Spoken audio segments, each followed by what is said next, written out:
জুলাই মাসে আমাদের পরিবার সিলেটের জাফলং যাবার পরিকল্পনা করল। সেখানে একটা বিখ্যাত পাহাড় আছে, যার চূড়ায় উঠলে পুরো উপত্যকা দেখা যায়। শ্বশুরজি খুব উৎসাহী ছিলেন সেখানে যাওয়ার জন্য। বাকি সবাই হোটেলে থেকে গেল ক্লান্তির কারণে। শুধু আমি আর শ্বশুরজি সেই পাহাড়ে উঠলাম। 2 ঘন্টা ট্রেকিং করে চূড়ায় পৌঁছালাম সূর্যাস্তের ঠিক আগে। চারপাশের দৃশ্য অসাধারণ। সূর্য ডুবে যাচ্ছে পাহাড়ের পেছনে, কমলা রঙের আলো ছড়িয়ে আছে সব জায়গায়। আমি মুগ্ধ হয়ে দেখছিলাম। শ্বশুরজি বললেন, বৌমা, এদিকে একবার তাকাও তো। আমি ঘুরে দাঁড়ালাম। দেখি তিনি হাঁটু গেড়ে বসে আছেন। তার হাতে একটা লাল মখমলের ছোট বক্স। আমি অবাক হয়ে জিজ্ঞেস করলাম, বাবা, এটা কি করছেন? তিনি বক্সটা খুললেন। ভেতরে একটা চকচকে সোনার আংটি, মাঝখানে বড় একটা হিরে। সূর্যাস্তের আলোয় সেটা ঝিকমিক করছিল। তিনি আমার দিকে তাকিয়ে বললেন, এই আংটি আমার দাদির। তিনি মারা যাবার সময় বলে গিয়েছিলেন, এটা আমার প্রকৃত ভালোবাসার মানুষকে দিতে। আমি হতভম্ব হয়ে দাঁড়িয়ে রইলাম। তিনি চালিয়ে গেলেন, আমি তোমাকে প্রথম দেখার দিন থেকেই বুঝেছিলাম তুমি সেই মানুষ, কিন্তু তুমি আমার ছেলের বউ হয়ে এসেছিলে। আমি চুপ করেছিলাম, কিন্তু আজ আমি আর সহ্য করতে পারছি না। তিনি আংটিটা আমার দিকে এগিয়ে ধরে বললেন, এই আংটি পরার অর্থ তুমি আমার সাথে জীবন কাটাবে। আমি তোমাকে স্ত্রী হিসেবে গ্রহণ করব। আমার সব সম্পদ, আমার সব ভালোবাসা, সব কিছু তোমার। গল্পটি সম্পূর্ণ শুনলে আপনাদের পানি অটোমেটিক বের হয়ে যাবে, সো যত দ্রুত সম্ভব হাতের কাছে টিস্যু নিয়ে বসে পড়ো। বিছানার চাদর যেন নষ্ট না হয়, সেটা সম্পূর্ণ খেয়াল রাখার অনুরোধ জানিয়ে গল্পটি এখন শুরু করব। তার আগে সর্বশেষ অনুরোধ, দয়া করে এমন পানি বের করার গল্প নিয়মিত শুনতে আমাদের চ্যানেলটি সকলেই সাবস্ক্রাইব করুন। ধন্যবাদ। হ্যালো বন্ধুরা, আমার নাম মেঘলা সেনগুপ্ত। আমার বয়স 40 বছর। আমার স্বামীর নাম রঞ্জন সেনগুপ্ত, বয়স 43 বছর। আমাদের 2 সন্তান, তিয়াশা আর রুদ্র। তিয়াশা 17 বছর বয়সী, কলেজে পড়ে। রুদ্র 10 বছর বয়সী, স্কুলে যায়। আমার শ্বশুর মহেশ সেনগুপ্ত, বয়স 66 বছর। তিনি একজন অবসরপ্রাপ্ত প্রত্নতত্ত্ববিদ। সারা জীবন পুরাতন সভ্যতা নিয়ে গবেষণা করেছেন। তার সংগ্রহে আছে অজস্র পুরাতন মানচিত্র, প্রাচীন পাণ্ডুলিপি আর রহস্যময় বস্তুপত্র। আমার শাশুড়ি পূজা সেনগুপ্ত 15 বছর আগে মারা গিয়েছিলেন। তিনি ছিলেন একজন বিখ্যাত ঐতিহাসিক। আমি রঞ্জনকে বিয়ে করেছিলাম 18 বছর বয়সে। তখন আমি সবে কলেজে ঢুকেছি। রঞ্জন তখন 25 বছর বয়সী একটা সফটওয়্যার কোম্পানিতে চাকরি করত। আমাদের বিয়ে হয়েছিল পরিবারের চাপে। আমার বাবা মা চেয়েছিলেন আমি তাড়াতাড়ি বিয়ে করি। সেনগুপ্ত পরিবার ছিল ঢাকার একটা সম্মানিত পরিবার, তাই আমার বাবা মা খুশি হয়ে এই বিয়েতে রাজি হয়ে গিয়েছিলেন। বিয়ের পর শ্বশুর শাশুড়ির সাথে থাকতে শুরু করলাম। তারা থাকতেন উত্তরায় একটা পুরনো 3 তলা বাড়িতে। বাড়িটা ছিল অদ্ভুত ধরনের।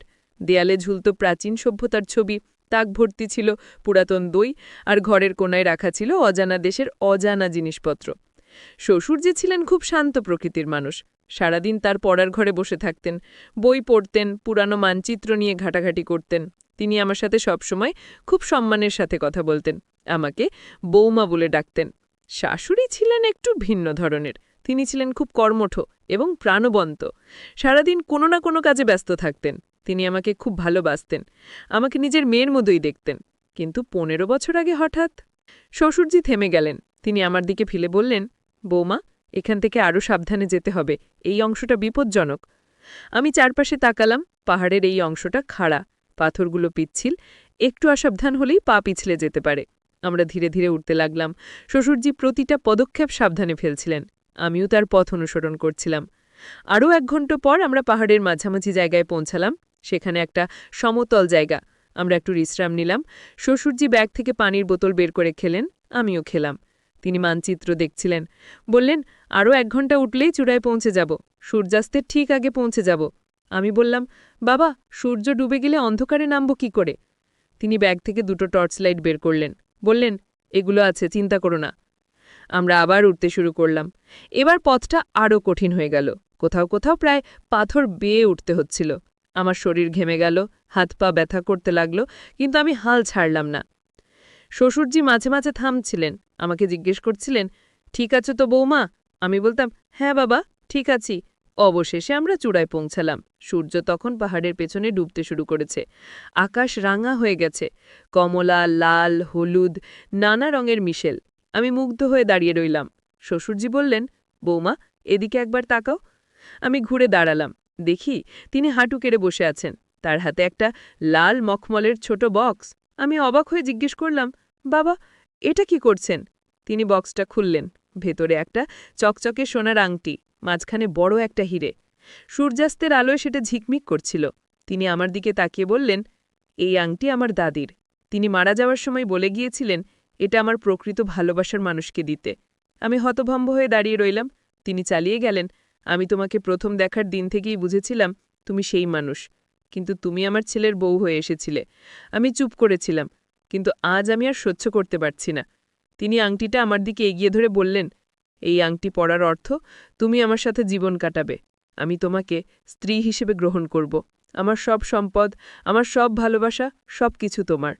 সূর্যাস্তের লাল আলোয় পুরো দৃশ্যটা স্বপ্নের মতো মনে হচ্ছিল। আংটিটা এত সুন্দর, প্রস্তাবটা এত রোম্যান্টিক। আমার হাত এগিয়ে যেতে চাইল। কিন্তু হঠাৎ আংটিটা থেকে একটা ঝলকানি বের হল। লাল আলো চারপাশে ছড়িয়ে গেল। আমি চমকে উঠলাম। শ্বশুরজি বললেন, ভয় পেও না বৌমা, এটা আংটির ক্ষমতা। কিন্তু আমার মনে হল কিছু একটা ঠিক নেই। আংটিটা থেকে যে আলো বের হচ্ছে সেটা অস্বাভাবিক। আমি পেছনে সরে গেলাম। হঠাৎ শ্বশুরজির চেহারা পাল্টে গেল। তার চোখ লাল হয়ে গেল। তিনি হাসছিলেন, কিন্তু সেই হাসি খুব ভয়ঙ্কর লাগছিল। তিনি বললেন, তুমি কি জানো এই আংটি কি? এটা শুধু একটা সাধারণ আংটি নয়, এটা একটা অভিশপ্ত আংটি। যে এটা পরবে সে আমার নিয়ন্ত্রণে চলে আসবে, চিরকালের জন্য। আমার গা শিউরে উঠল। আমি বললাম, বাবা, এসব কি বলছেন? উঠুন। তিনি বললেন, আমি তোমার শ্বশুর নই, আমি এই মন্দিরের রক্ষক। শতাব্দী ধরে আমি এখানে আছি। মাঝে মাঝে কেউ একজন এই পাহাড়ে আসে, আমি তাদের শরীর ধার নিই আর আংটি দিয়ে নতুন কাউকে আমার সাথে বেঁধে ফেলি। আমার মাথা ঘুরতে লাগল। এটা কি সম্ভব? আমি স্বপ্ন দেখছি নাকি? তিনি আবার এগিয়ে এলেন। বললেন, তুমি পালাতে পারবে না, আংটি তোমাকে টানছে, তুমি আমার হয়ে যাবে। সত্যিই আমার মনে হচ্ছিল আংটিটা আমাকে টানছে, আমার হাত এগিয়ে যেতে চাইছে। আমি নিজেকে সামলাতে পারছিলাম না। কিন্তু তখনই আমার মনে পড়ল তিয়াশা আর রুদ্রের কথা, আমার স্বামী রঞ্জনের কথা।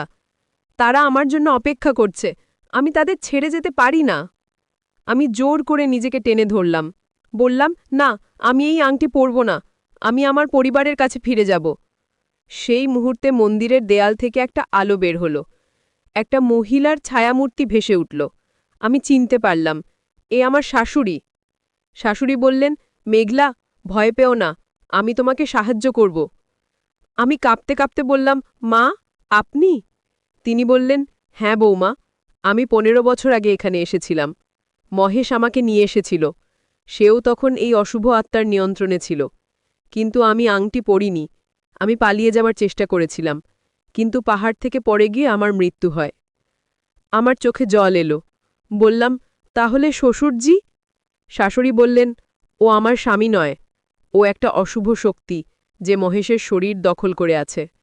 আমার মৃত্যুর পর মহেশ পাগল হয়ে গিয়েছিল, তখন এই আত্মা তার শরীরে ঢুকে গেছে। আমি বললাম, তাহলে রঞ্জন, তিয়াশা, রুদ্র, তারা কি জানে? শাশুড়ি বললেন, না, তারা কেউ জানে না। মহেশ সবার সামনে স্বাভাবিক আচরণ করে, কিন্তু ভেতরে ভেতরে সে একজন শিকার খুঁজছিল। তুমিই সেই শিকার। আমি ভয়ে কাঁপছিলাম। বললাম, আমি কি করব? শাশুড়ি বললেন, আংটিটা ধ্বংস করতে হবে, এটাই একমাত্র উপায়। আংটি ধ্বংস হলে সব অভিশাপ শেষ হবে, মহেশও মুক্তি পাবে। আমি বললাম, কিভাবে ধ্বংস করব? শাশুড়ি বললেন, আংটিটা বেদির মাঝে রেখে আগুন জ্বালাতে হবে, তবে যে আগুন জ্বালাবে তাকে নিজের রক্ত দিতে হবে। আমি বললাম, আমি করব। শাশুড়ি বললেন, না বৌমা, এটা বিপজ্জনক, তুমি মরে যেতে পারো। আমি বললাম, তবুও আমাকে চেষ্টা করতে হবে, আমি আমার পরিবারকে বাঁচাতে চাই। আমি সেই অশুভ শক্তির দিকে তাকালাম। সে এখনও হাঁটু গেড়ে বসে আছে, আংটি হাতে, কিন্তু এখন তার চেহারা বদলে গেছে। সে আর আমার শ্বশুর নয়, সে একটা ভয়ঙ্কর অশুভ আত্মা। আমি দৌড়ে তার কাছে গেলাম। হঠাৎ করে আংটিটা তার হাত থেকে কেড়ে নিলাম। সে চিৎকার করে উঠল। চারপাশে ঝড় উঠল, পাথর উঠতে লাগল। আমি দৌড়ে মন্দিরের ভেতরে গেলাম। বেদির সামনে দাঁড়ালাম। আংটিটা বেদির উপর রাখলাম। ব্যাগ থেকে একটা দিয়াশলাই বের করলাম। কিন্তু আগুন জ্বালানোর জন্য কিছু চাই। আমি চারপাশে দেখলাম। মেঝেতে শুকনো ঘাস আর ডালপালা পড়ে আছে। সেগুলো জড়ো করে বেদির কারপাশে রাখলাম। তারপর আমার হাতের আঙুল দিয়ে পাথরে আঘাত করলাম। রক্ত বের হলো। সেই রক্ত ঘাসের উপর ফেলে দিলাম। দিয়াশলাই জ্বালালাম। ঘাসে আগুন ধরল। আগুন ধীরে ধীরে বাড়তে লাগল। আংটিটা আগুনে পড়ল। হঠাৎ একটা বিকট শব্দ হলো। আংটি থেকে ধোঁয়া বের হতে লাগল, লাল আলো চারপাশে ছড়িয়ে গেল। সেই অশুভ আত্মা চিৎকার করছিল। সে বলল, না, তুমি কি করলে? আমার ক্ষমতা শেষ হয়ে যাচ্ছে। আমি দেখলাম শ্বশুরজির শরীর থেকে একটা কালো ছায়া বের হয়ে গেল। সেই ছায়া চিৎকার করতে করতে হাওয়ায় মিলিয়ে গেল। শ্বশুরজি মাটিতে পড়ে গেলেন। আমি দৌড়ে তার কাছে গেলাম। তাকে কোলে তুলে নিলাম। বললাম, বাবা, বাবা। তিনি চোখ খুললেন। তার চোখ এখন স্বাভাবিক। তিনি আমার দিকে তাকিয়ে বললেন, বৌমা, আমি কোথায়? আমি বললাম, আপনি পাহাড়ে আছেন বাবা, সব ঠিক হয়ে গেছে। তিনি বললেন, আমার মনে পড়ছে না কিছু। আমি কিভাবে এখানে এলাম? আমি তাকে সব কিছু বললাম। কিভাবে একটা অশুভ আত্মা তার শরীর দখল করেছিল, কিভাবে সেই আংটি ছিল অভিশপ্ত, কিভাবে আমি সেই অভিশাপ ভেঙে দিলাম। তিনি শুনে কাঁদতে লাগলেন। বললেন, তাহলে 15 বছর ধরে আমি নিজের নিয়ন্ত্রণে ছিলাম না? আমি কি করেছি জানি না। আমি তাকে সান্ত্বনা দিলাম। বললাম, আপনি কিছু করেননি বাবা। আপনি সবার সাথে স্বাভাবিকভাবেই থেকেছেন, শুধু মাঝে মাঝে কিছু অদ্ভুত কথা বলতেন। তিনি বললেন, পূজা, তোমার শাশুড়ি, সেও কি এই কারণে মারা গিয়েছিল? আমি মাথা নাড়লাম। বললাম, হ্যাঁ বাবা, কিন্তু তার আত্মা আজ আমাকে সাহায্য করেছে। শ্বশুরজি বললেন, আমি তাকে বাঁচাতে পারিনি, আমি একজন ব্যর্থ স্বামী। আমি বললাম, না বাবা, আপনি ব্যর্থ নন, আপনি নিয়ন্ত্রণে ছিলেন না, কিন্তু এখন সব ঠিক হয়ে গেছে। হঠাৎ শাশুড়ির ছায়ামূর্তি আবার ভেসে উঠল। তিনি মৃদু হাসলেন, বললেন, মহেশ, আমি তোমাকে ক্ষমা করে দিয়েছি। এখন আমি শান্তিতে যেতে পারব। মেঘলা, তোমাকে অনেক ধন্যবাদ। তুমি আমার পরিবারকে বাঁচিয়েছ। আমি বললাম, মা, আপনি যাবেন না? তিনি বললেন, আমাকে যেতে হবে বৌমা, কিন্তু আমি সবসময় তোমাদের সাথে আছি। তিয়াশা আর রুদ্রকে ভালোবাসা দিও, রঞ্জনকে সামলাও, মহেশকে দেখাশোনা করো। বলে তিনি ধীরে ধীরে মিলিয়ে গেলেন। আকাশে একটা উজ্জ্বল তারা জ্বলে উঠল। তারপর সব শান্ত হয়ে গেল। আমরা দুজন সেখানে বসে রইলাম কিছুক্ষণ। মন্দির থেকে আর কোনো আলো বের হচ্ছিল না। আংটিটা পুরোপুরি গলে গিয়ে ছাই হয়ে গিয়েছিল। শ্বশুরজি উঠে দাঁড়ালেন। বললেন, চলো বৌমা, এখন ফিরে যাওয়া উচিত, সবাই অপেক্ষা করছে। আমরা মন্দির থেকে বের হলাম। তখন রাত হয়ে গেছে। আকাশে চাঁদ উঠেছে। টর্চ লাইট জ্বালিয়ে আমরা নামতে শুরু করলাম। নামার পথটা কঠিন ছিল। অন্ধকারে পা রাখার জায়গা খুঁজে পাওয়া কষ্টকর ছিল, কিন্তু আমরা সাবধানে নামলাম। প্রায় 3 ঘন্টা লাগলো নিচে পৌঁছতে। যখন আমরা পাহাড়ের গোড়ায় পৌঁছলাম, দেখি রঞ্জন, তিয়াশা, রুদ্র সবাই টর্চ লাইট নিয়ে আমাদের খুঁজছে। রঞ্জন দৌড়ে এসে বলল, বাবার, মেঘলা, তোমরা কোথায় ছিলে? আমরা কত চিন্তিত হয়ে গিয়েছিলাম। তিয়াশা কাঁদতে কাঁদতে আমাকে জড়িয়ে ধরল, বলল, মা, তুমি ফিরে এসেছ। রুদ্র শ্বশুরজির হাত ধরে বলল, দাদু, আপনি ঠিক আছেন তো? শ্বশুরজি হাসলেন, বললেন, হ্যাঁ বাবা, আমি ঠিক আছি। আমরা একটু দেরি হয়ে গিয়েছিল, পথ খুঁজতে পেতে সময় লেগেছিল। আমরা হোটেলে ফিরে গেলাম। সবাই ক্লান্ত হয়ে পড়েছিল। রাতের খাবার খেয়ে সবাই ঘুমিয়ে পড়ল। পরের দিন সকালে আমরা ঢাকায় ফিরে এলাম। বাড়িতে পৌঁছে সবাই স্বাভাবিক জীবনে ফিরে গেল। তিয়াশা কলেজে গেল, রুদ্র স্কুলে গেল, রঞ্জন অফিসে গেল। শ্বশুরজি কিন্তু পাল্টে গিয়েছিলেন। তিনি আর আগের মতো নীরব থাকতেন না। তিনি এখন আমাদের সবার সাথে সময় কাটাতেন। তিয়াশা রুদ্রকে নিয়ে খেলতেন, রঞ্জনের সাথে গল্প করতেন, আমাকে রান্নাঘরে সাহায্য করতেন। একদিন রঞ্জন আমাকে জিজ্ঞেস করল, মেঘলা, বাবার কি হয়েছে? উনি হঠাৎ এত পাল্টে গেলেন কেন? আমি হেসে বললাম, হয়তো ওই ট্যুরটা ওনার ভালো লেগেছে। প্রকৃতির মাঝে থেকে উনি নতুন করে জীবনকে দেখছেন। রঞ্জন বলল, যাই হোক, আমি খুশি। বাবা এতদিন পর হাসছেন, আমাদের সাথে সময় কাটাচ্ছেন। আমিও খুশি ছিলাম। আমি জানতাম সত্যিটা, কিন্তু আমি কাউকে বলিনি। এটা আমার আর শ্বশুরজির মধ্যে একটা গোপন রহস্য হয়ে রইল। একদিন সন্ধ্যায় শ্বশুরজি আমাকে তার ঘরে ডাকলেন। আমি গেলাম। তিনি বললেন, বৌমা, বসো। আমি বসলাম। তিনি বললেন, আমি তোমাকে কৃতজ্ঞতা জানাতে চাই। তুমি না থাকলে আমি হয়তো চিরকাল সেই অশুভ শক্তির দাস হয়ে থাকতাম। তুমি আমাকে মুক্তি দিয়েছ। আমি বললাম, বাবা, এসব বলবেন না, আপনি আমার শ্বশুর, আপনাকে বাঁচানো আমার কর্তব্য। তিনি বললেন, না বৌমা, এটা কর্তব্যের চেয়ে বেশি কিছু। তুমি তোমার জীবন ঝুঁকিতে ফেলেছিলে। তুমি খুব সাহসী। তিনি টেবিল থেকে একটা ছোট বাক্স তুলে নিলেন। বললেন, এটা তোমার জন্য। আমি বাক্সটা খুললাম। ভেতরে একটা সুন্দর সোনার চেন, তাতে একটা ছোট লকেট। লকেটে খোদাই করা ছিল, বীরত্বের জন্য। আমি বললাম, বাবা, এটা খুব সুন্দর। তিনি বললেন, এটা তো আমার শাশুড়ির ছিল। তিনিও খুব সাহসী ছিলেন। আমি চাই তুমি এটা রাখো। আমি চেনটা পরলাম, বললাম, ধন্যবাদ বাবা। তিনি হাসলেন, বললেন, এখন আমাদের জীবন নতুন করে শুরু হয়েছে। পুরনো অভিশাপ শেষ হয়ে গেছে। এখন আমরা শান্তিতে থাকব। সেই রাতে আমি বিছানায় শুয়ে অনেক চিন্তা করলাম। কি অদ্ভুত একটা অভিজ্ঞতা হয়ে গেল। আমি কখনো ভাবিনি যে আমার জীবনে এমন কিছু ঘটবে। আমি ভাবলাম সেই পাহাড়ের কথা, সেই অভিশপ্ত আংটির কথা, সেই অশুভ শক্তির কথা। সব যেন একটা দুঃস্বপ্নের মতো। কিন্তু এটা দুঃস্বপ্ন ছিল না, এটা সত্যি ছিল। আমি সেই অভিশাপ ভেঙে দিয়েছিলাম। আমি আমার পরিবারকে বাঁচিয়েছিলাম। রঞ্জন পাশে শুয়ে ঘুমোচ্ছিল। আমি তার দিকে তাকালাম। তিয়াশা রুদ্রের কথা ভাবলাম, শ্বশুরজির কথা ভাবলাম। আমার পরিবার এখন নিরাপদ। আমি চোখ বন্ধ করলাম, ঘুমিয়ে পড়লাম। স্বপ্নে দেখলাম শাশুড়ি হাসছেন। তিনি বলছেন, ভালো করেছ বৌমা, তুমি আমার গর্ব। সকালে ঘুম ভাঙল রুদ্রের ডাকে। সে বলছিল, মা ওঠো, স্কুলে যেতে হবে। আমি উঠলাম, ঘরের বাইরে গেলাম। দেখি শ্বশুরজির রান্নাঘরে চা বানাচ্ছেন। তিনি আমাকে দেখে হাসলেন, বললেন, বৌমা চা খাবে? আমি হাসলাম, বললাম, হ্যাঁ বাবা, খাবো। জীবন আবার স্বাভাবিক হয়ে গিয়েছিল। কিন্তু এখন এই স্বাভাবিক জীবনটা আমার কাছে অনেক বেশি মূল্যবান মনে হচ্ছিল। কারণ আমি জানতাম যে এই শান্তিটা পাওয়ার জন্য আমাকে কত কঠিন লড়াই করতে হয়েছে। ৩ মাস পার হয়ে গেল, সব কিছু ঠিকঠাক চলছিল। কিন্তু একদিন একটা অদ্ভুত ঘটনা ঘটল। আমি বাজার থেকে ফিরছিলাম। রাস্তায় একজন বৃদ্ধ লোক আমার সামনে দাঁড়াল। তিনি বললেন, আপনি কি মেঘলা সেনগুপ্ত? আমি অবাক হয়ে বললাম, হ্যাঁ আমি মেঘলা, কিন্তু আপনি? তিনি বললেন, আমার নাম করিম, আমি জাফলংয়ে গাইড ছিলাম। আপনি আমাকে চিনবেন না, কিন্তু আমি আপনাকে চিনি। আপনি ৩ মাস আগে সেই অভিশপ্ত পাহাড়ে গিয়েছিলেন।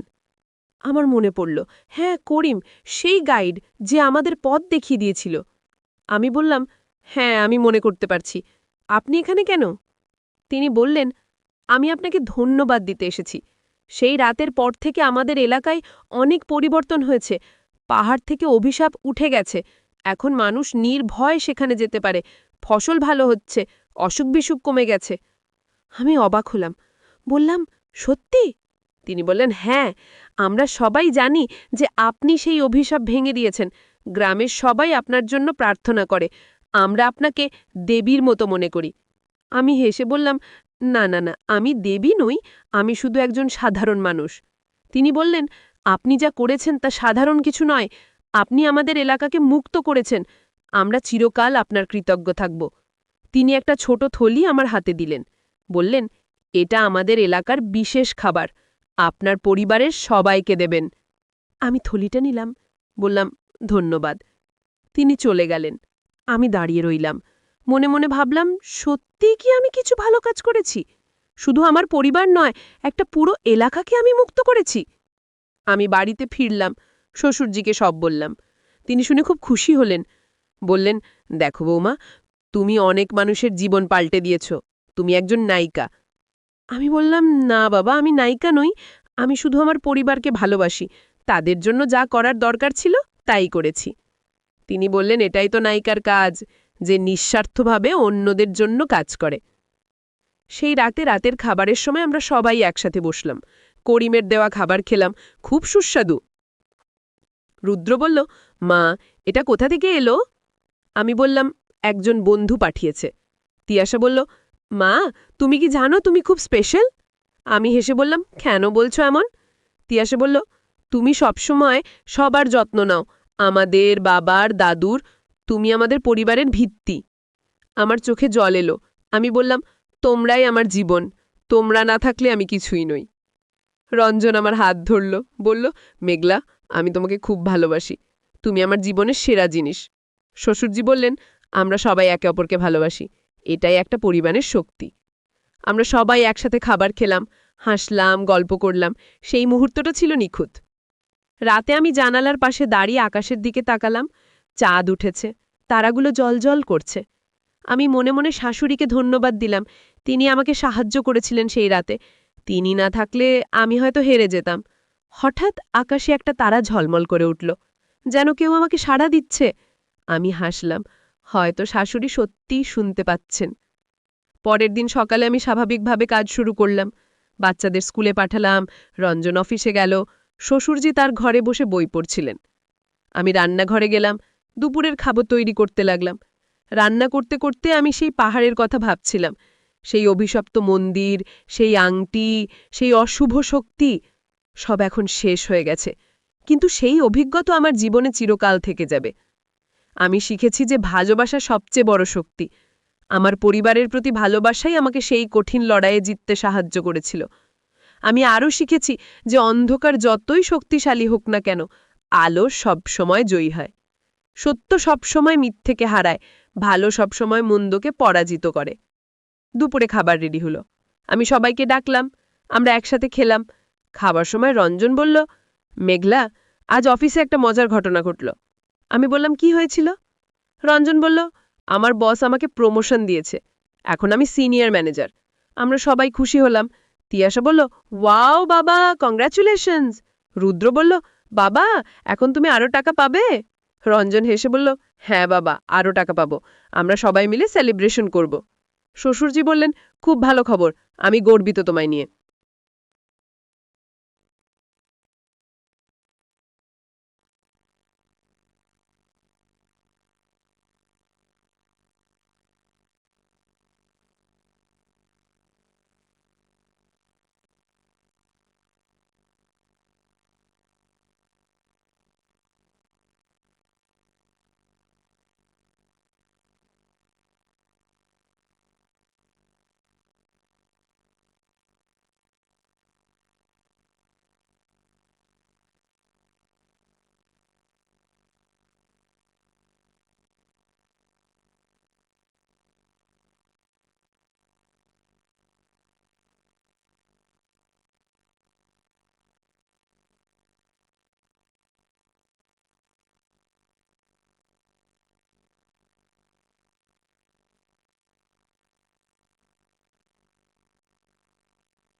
আমি হাসলাম, বললাম, আমি শুধু আমার কর্তব্য পালন করেছি।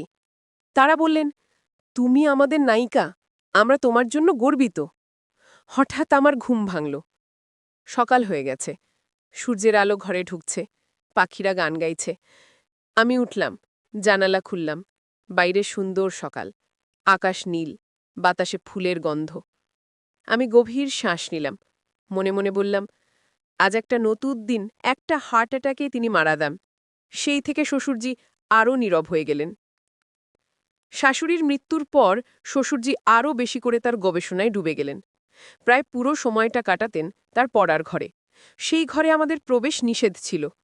শুধুমাত্র তিনি নিজে ওই ঘরে ঢুকতে পারতেন। এমনকি রঞ্জনও সেই ঘরে খুব একটা যেত না। আমার জীবন চলছিল খুব সাধারণভাবে। সকালে উঠে বাচ্চাদের স্কুলে পাঠানো, ঘরের কাজ করা, রান্না করা, বিকেলে বাচ্চাদের পড়াশোনায় সাহায্য করা। রঞ্জন সকাল ৯টায় অফিসে যেত, রাত ৮টায় ফিরত। সব কিছু ছিল নিয়মমাফিক। কিন্তু ২ মাস আগে একটা অদ্ভুত ঘটনা ঘটল। শ্বশুরজি হঠাৎ একদিন আমাকে তার পড়ার ঘরে ডাকলেন। আমি খুব অবাক হলাম। এতদিন পর তিনি প্রথমবার আমাকে সেই ঘরে ডাকলেন। আমি ঘরে ঢুকে দেখি চারপাশে বই আর কাগজের স্তূপ। দেয়ালে ঝুলছে পুরাতন মানচিত্র। টেবিলে ছড়িয়ে আছে অনেক পাণ্ডুলিপি। শ্বশুরজি চেয়ারে বসেছিলেন। তার চোখে একটা অদ্ভুত উত্তেজনা। তিনি বললেন, বৌমা, বসো। আমি তোমার সাথে একটা গুরুত্বপূর্ণ কথা বলবো। আমি বসলাম। তিনি একটা পুরাতন চাংড়ার খাতা হাতে তুলে নিলেন। খাতাটা দেখতে খুব পুরনো, চামড়া শুকিয়ে গিয়েছে, পাতাগুলো হলদেটে হয়ে গেছে। তিনি বললেন, এই খাতাটা আমার দাদার। তিনি একজন বিখ্যাত অভিযাত্রী ছিলেন, সারা পৃথিবী ঘুরে বেরিয়েছেন। এই খাতায় তিনি তার সব অভিযানের বিবরণ লিখে রেখেছিলেন। তিনি খাতাটা খুললেন। ভেতরে সুন্দর হাতের লেখা আর অনেক ছবি আঁকা। পাহাড়, জঙ্গল, নদী, গুহা, নানা রকম ছবি। তিনি একটা পাতা খুলে দেখালেন। সেখানে আঁকা ছিল একটা পাহাড়ের ছবি। পাহাড়টা দেখতে খুব উঁচু, চূড়ায় একটা মন্দিরের মতো কিছু। তিনি বললেন, এই পাহাড়টা আছে সিলেটের জাফলং এলাকায়। স্থানীয়রা এটাকে বলে অভিশপ্ত পাহাড়। কেউ এই পাহাড়ে উঠতে সাহস করে না।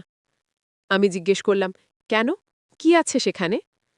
তিনি বললেন, আমার দাদা এই পাহাড়ে গিয়েছিলেন ১৯৩২ সালে। তিনি চূড়ায় একটা প্রাচীন মন্দির খুঁজে পেয়েছিলেন। সেই মন্দিরে একটা মহস্যময়ী আংটি ছিল, সোনার তৈরি, মাঝখানে একটা লাল রত্ন। খাতায় লেখা আছে সেই আংটিতে অদ্ভুত ক্ষমতা আছে। আমি হাসলাম, বললাম, বাবা, এসব তো গল্প কাহিনী, বাস্তবে তো এমন কিছু হয় না। তিনি গম্ভীর মুখে বললেন, আমিও তাই ভাবতাম, কিন্তু তোমার শাশুড়ি বিশ্বাস করতেন। তিনি এই আংটি খুঁজতে চেয়েছিলেন, কিন্তু আমি তাকে যেতে দিইনি। সেই পাহাড় খুব বিপজ্জনক। তিনি একটা নিঃশ্বাস ফেললেন, তারপর বললেন, তোমার শাশুড়ি মারা যাওয়ার আগে আমাকে প্রতিজ্ঞা করিয়েছিলেন যে আমি সেই আংটি খুঁজে বের করব। তিনি বলেছিলেন সেই আংটি আমাদের পরিবারের জন্য খুব গুরুত্বপূর্ণ। আমি বুঝতে পারছিলাম না তিনি কি বলতে চাইছেন। তিনি চালিয়ে গেলেন, আমি সিদ্ধান্ত নিয়েছি এই জুলাই মাসে জাফলং যাব। পরিবার নিয়ে একটা ট্যুর হবে, কিন্তু আসল উদ্দেশ্য হল সেই পাহাড়ে যাওয়া। তিনি আমার দিকে তাকালেন, বললেন, বৌমা, তুমি আমার সাথে যাবে। রঞ্জন অফিসের কাজে ব্যস্ত থাকবে, তিয়াশা আর রুদ্র হোটেলে থাকবে। শুধু আমি আর তুমি সেই পাহাড়ে উঠব। আমি অবাক হয়ে বললেম, কিন্তু বাবা, কেন আমি? রঞ্জন তো আছে। তিনি বললেন, রঞ্জন এসব বিশ্বাস করে না, সে যাবে না। কিন্তু তুমি ভিন্ন। আমি তোমার চোখে কৌতূহল দেখি, তুমি নতুন জিনিস জানতে ভালোবাসো। সত্যি বলতে তিনি ঠিকই বলেছিলেন। আমি সব সময় রহস্য আর অ্যাডভেঞ্চার পছন্দ করতাম। ছোটবেলায় ফেলুদা, তিন গোয়েন্দার গল্প পড়তাম। মনে মনে ভাবতাম একদিন আমিও এমন কোনো অ্যাডভেঞ্চারে যাব। আমি বললাম, ঠিক আছে বাবা, আমি যাব আপনার সাথে। তিনি খুশি হয়ে বললেন, ভালো, কিন্তু এটা আমাদের দুজনের মধ্যে থাকবে। রঞ্জন বা বাচ্চাদের কিছু বলবো না। আমি মাথা নাড়লাম। তারপর থেকে আমরা পরিকল্পনা করতে শুরু করলাম। শ্বশুরজি আমাকে সেই পাহাড়ের মানচিত্র দেখালেন, বললেন কোন পথে যেতে হবে, কি কি সাবধানতা নিতে হবে। দিন যত এগোতে লাগল, আমার উত্তেজনা তত বাড়তে লাগল। আমি প্রায় শ্বশুরজির ঘরে যেতাম, সেই খাতা পড়তাম, তার দাদার অভিযানের গল্প শুনতাম। মনে হচ্ছিল যেন আমি একটা রহস্যময় পৃথিবীতে ঢুকে যাচ্ছি। জুলাই মাস এলো, আমরা জাফলং যাওয়ার জন্য প্রস্তুতি নিলাম। রঞ্জন খুব খুশি হল। সে বলল, এতদিন পর পরিবার নিয়ে বেড়াতে যাওয়া হবে। বাবাও খুশি হয়েছেন। তিয়াশা আর রুদ্রও খুব উৎসাহিত। তারা প্যাকিং করতে লাগল, কি কি নিয়ে যাবে তা নিয়ে ব্যস্ত হয়ে পড়ল। আমি একদিন রাতে শ্বশুরজির ঘরে গেলাম। তিনি একটা লাল মখমলের ছোট বক্স আমাকে দেখালেন। বললেন, এটা নিয়ে যাব। যদি আংটি পাওয়া যায় এই বক্সে রাখব। বক্সটা দেখতে খুব সুন্দর, মখমলে সোনালি কারুকাজ করা। আমি বললাম, বাবা, আপনি সত্যি বিশ্বাস করেন যে সেই আংটি আছে? তিনি বললেন, জানি না বৌমা, কিন্তু তোমার শাশুড়ি বিশ্বাস করতেন, তাই আমি চেষ্টা করব। আমরা ঢাকা থেকে সিলেট গেলাম বাসে। 7 ঘন্টার যাত্রা। রাস্তায় সবুজ চা বাগান দেখতে দেখতে গেলাম। সিলেট শহরে পৌঁছে একটা হোটেলে উঠলাম। পরের দিন সকালে আমরা জাফলং গেলাম। জাফলং খুব সুন্দর জায়গা। পাহাড়, নদী, সবুজ গাছপালা, প্রকৃতি যেন নিজের রূপ মেলে ধরেছে। আমরা হোটেল থেকে বেরোলাম বিকেলে। স্থানীয় একজন গাইড নিয়েছিলাম। তার নাম ছিল করিম। সে বলল, আপনারা কোথায় যেতে চান? শ্বশুরজি মানচিত্র দেখিয়ে বললেন, এই পাহাড়ে যেতে চাই। করিমের চেহারা পাল্টে গেল। সে বলল, স্যার, এটা অভিশপ্ত পাহাড়, কেউ এই পাহাড়ে যায় না। শ্বশুরজি বললেন, কেন, কি সমস্যা? করিম বলল, অনেক বছর আগে একদল মানুষ এই পাহাড়ে গিয়েছিল। তারা আর ফিরে আসেনি। তারপর থেকে সবাই এই পাহাড় এড়িয়ে চলে। শ্বশুরজি বললেন, তুমি পথটা বলে দাও, আমরা সাবধান থাকব। করিম রাজি হল না। সে বলল, আমি যেতে পারবো না, তবে পথটা বলে দিতে পারি। শ্বশুরজি টাকা দিয়ে তাকে রাজি করালেন। করিম পথ বলে দিল। বলল, সন্ধ্যের আগে ফিরে আসবেন, রাতে পাহাড়ে থাকবেন না। রঞ্জন বলল, বাবা, আপনি সত্যি যাবেন? এটা ঠিক হবে না। শ্বশুরজি বললেন, আমি যাব, তোমরা হোটেলে থাকো, আমি বৌমাকে নিয়ে যাচ্ছি। রঞ্জন আপত্তি করতে চাইল, কিন্তু শ্বশুরজি শুনলেন না। আমরা বেরিয়ে পড়লাম। পাহাড়ের গোড়ায় পৌঁছতে আমাদের 1 ঘন্টা লাগল। সেখান থেকে উপরে ওঠার পথ। পথটা খুব সরু, দুপাশে গাছপালা, কোথাও কোথাও পথ প্রায় দেখা যায় না। আমরা উঠতে শুরু করলাম, শ্বশুরজি সামনে, আমি পেছনে। তিনি হাতে একটা লাঠি নিয়ে চলছিলেন। আমার হাতে ছিল একটা ব্যাগ, যেখানে পানি আর কিছু খাবার ছিল। প্রথম 1 ঘন্টা ভালোই গেল। পাহাড়ের পাশ দিয়ে একটা ছোট্ট ঝর্ণা বয়ে যাচ্ছিল। ঝর্ণার শব্দ শুনতে শুনতে আমরা উঠছিলাম।